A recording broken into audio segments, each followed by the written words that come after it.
Good morning. It is Wednesday.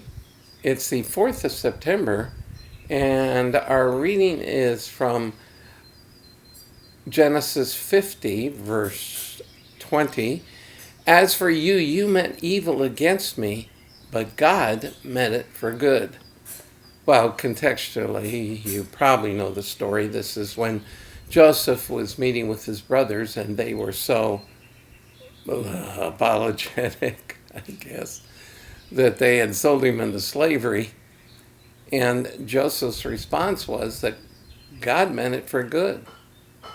And too often we look at our circumstances and ask, God, don't you know what's going on down here? How could you allow that? But the presumption is that we can judge what God is doing by our circumstances. If they're running smoothly, then God must be doing the right thing. And if they're not, where's God messing up? He's made a mistake. But you see, it's about God's glory, and we are blessed accordingly.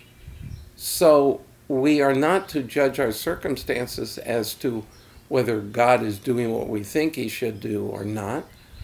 It's really about, do we trust God? Do we trust God's character?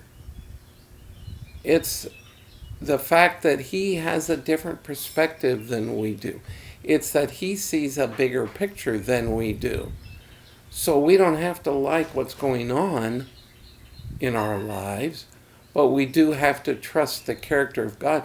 We do have to trust Him and know that while maybe somebody meant it for evil, God can use it for good.